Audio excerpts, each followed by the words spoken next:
السلام نے شان فرمایا اے حبیب تجھے پتا ہونا چاہیے کتنا بڑا ظالم بادشاہ، آپ ادا سن رہے ہیں سبحان اللہ، کتنا بڑا ظالم بادشاہ ہے، اس کے بعد جو بھی جاتا ہے واپس نہیں آتا۔ یا رسول اللہ صلی اللہ علیہ وسلم آپ کیا فرما رہے ہیں؟ بے شک واپس نہیں آتا۔ میرا قسم فرما پھر جاؤ جلدی جا کے گھر والوں کو مل لاؤ، بچوں کو جو دکھا کے آؤ۔ یا رسول اللہ صلی اللہ علیہ وسلم بچے بعد میں ہیں، گھر والے بعد میں ہیں، یار بعد میں ہیں، رشتہ دار بعد میں، محمد کی ذات پہلے ہے۔ اسلام کی بات کرتے ہیں، کیا پیش کرے تم کو، کیا چیز ہماری ہے۔ بولو اللہ کرے زبان سلامت رہے، اللہ کی زبان بولن دے بیٹھ رہے ہیں، جس کے پابندی لاکھ زبان بول نہ سکتا پچھتاس ہو، اور وقت زبان کو پاکر ہو نبی جان سبحان اللہ۔ کرے تم کو کیا چیز ہماری ہے، یا رسول اللہ یہ دل بھی تمہارا ہے، یہ چابی تمہاری، سارے مل کے بولو یہ دل بھی تمہارا ہے، یہ چابی تمہاری ہے۔ صحابہ کرام فرماتے ہیں حیران ہو گئے، اس کے مقدس امرش کر رہے تھے، کتنا خوش نصیب بندہ، سکا پتلا کمزور ہونے کے باوجود، مزدور ہونے کے باوجود، غریب ہونے کے باوجود، 12 بچوں کا اکیلا کفیل ہونے کے باوجود نبی کے نام پہ قربان ہو جا رہا ہے۔ حضور اسلام السلام کی خود تیاری کروائی، خود سواری پہ بٹھایا، سواری پہ بٹھا کے روانہ فرمایا۔ صحابہ کرام فرماتے ہیں اس کے چہرے پہ ذرا بھی کوئی ملال نہیں تھا، جدیلوں کی طرح جرأت اور بہادری کے ساتھ وہاں سے چلتا ہوا نبی کی بارگاہ سے نکلا۔ خدا کی قسم جب مدینے کی فضاؤں سے باہر نکلا، مدینے کی فضا جاتے جاتے رک گیا، مدینہ پاک کی قدم کر کے ٹھنڈی ٹھنڈی ہوا کو محسوس کر کے کہتا ہے، حضور کو مخاطب کر کے کہتا ہے، آپ کی سوہرے نوائے جے تیرا گزر ہو، میں مر کے، ہم سب کا عقیدہ ہے میں مر کے نہیں مردا، جے تیری نظر ہو۔ ایمان والا وقت ہو گیا، لیکن بات کو درمیان میں کیسے چھوڑ سکتا ہوں، بات مکمل کرنا چاہتا ہوں۔ آپ اللہ کو تو ڈھالیا بات فرماتے ہو سبحان اللہ۔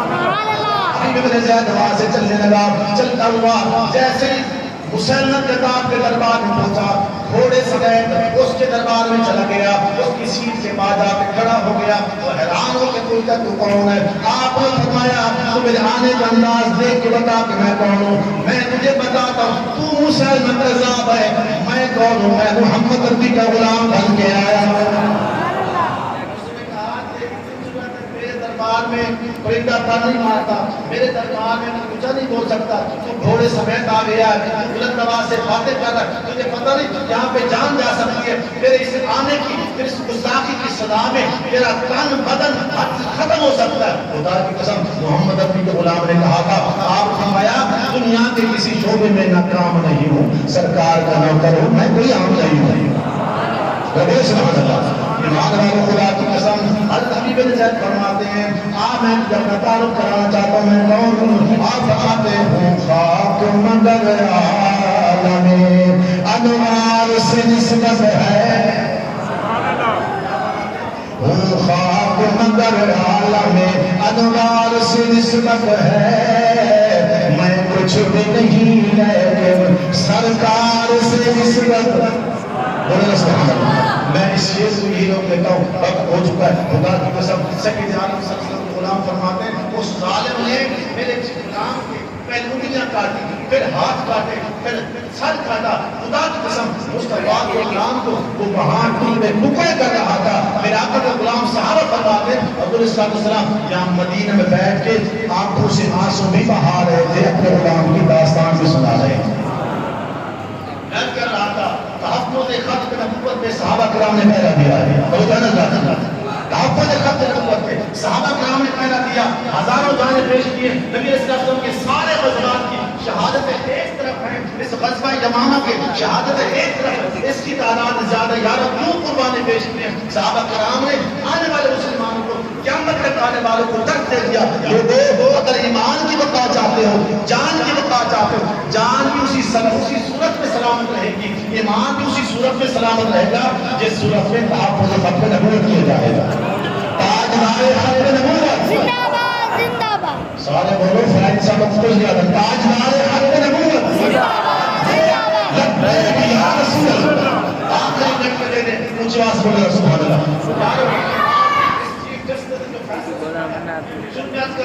رب کے قرآن کے بھی خلاف ہے، نبی کے فرمان کے بھی خلاف ہے، آئین پاکستان کے بھی خلاف ہے۔ یارو اب تو اسمبلی سے آواز آنا شروع ہو گئی ہے، اسمبلی والوں کو بھی نبی کا حیا آ گیا ہے۔ خدا کی قسم میں حکومت پاکستان سے مطالبہ کرنا چاہتا ہوں، حکومت والوں تم جس انداز سے آئے، جس گلی سے آئے، وہ تمہارا مقدر نصیب ہے، حساب تو مجھے جا کے دینا ہے۔ میں کہنا یہ چاہتا ہوں رب کے قرآن کی نفی ہو گئی، نبی کے فرمان کی نفی ہو گئی، آئین پاکستان کی نفی ہو گئی، آپ کس چیز کے انتظار کر رہے ہیں؟ کسی فساد کے انتظار کر رہے ہو یا قاضی ممتاز کے انتظار کر رہے ہو؟ جس بندے نے اتفاق ہو سبحان اللہ۔ کسی فساد کا انتظار ہے یا قاضی ممتاز کا انتظار ہے؟ کیا چاہتے ہو ملک کے اندر کتنا فساد پیدا ہو جائے، علم الدین شہید پیدا ہو جائے، ممتاز قاضی پیدا ہو جائے، عبد الرحمان پیدا ہو جائے، خدا کی قسم تم نے بجلی مہنگی کر دی، ہم خاموش رہے، گیس مہنگا کر دیا، ہم خاموش رہے، نوکری ختم کر دی، ہم گھر میں جا کے بیٹھ کے خودکشیاں ہو رہی ہیں، ہم خاموش بیٹھے۔ خدا کی عزت کی قسم کھا کے کہتا ہوں یہ ملک کلمہ کے نام پہ بنا تھا، نبی کے نام پہ بنا تھا، نبی کے سارے غلام شروع سے لے کے آتے تھا، نبی کے نام پہ باہر نکلنا بھی جانتے ہیں، نبی کے نام پہ جان قربان کرنا بھی جانتے ہیں۔ ہم نے سب کچھ کر لیا، ہر چیز قربان کر لی، ہر چیز مہنگی کر کے ہماری جانیں تو ہم نے لے لی ہے، ہمیں پریشان کر کے رکھ دیا۔ یارو اب بات بجلی گیس کے بل پہ نہیں، مسلمان کے دل پہ آ گیا ہے۔ اس کی تمہیں قیمت ادا کرنی پڑے گی، یا تو اپنا فیصلہ واپس لو، اپنے مسلمان ہونے، نبی کا غلام ہونے کی کوئی دلیل پیش کرو۔ اللہ آپ سب کو سلامت رکھے۔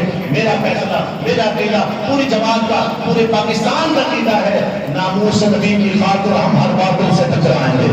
جو راہ میں ہماری آئے گا ہم اس کو مار گرائیں گے۔ یہ مسئلہ زمین ماں کا ہے، کیا خطرہ جسم جان کا ہے، اس مسئلے کو جو چھیڑے گا پھر تاج سارے جائیں گے۔ پھر یہ نہیں دیکھیں گے چیف جسٹس کون ہے، وزیر اعظم کون ہے، خدا کے ساتھ ایک وقت ایسا ہوگا خدا سے مجھے شہید کھڑا ہوگا، جا کے سیدھ پیر کرے گا تم نے رب کے قرآن کو سائلنٹ کر دیا، محمد کے فرمان کو سائلنٹ کر دیا۔ اللہ سب کو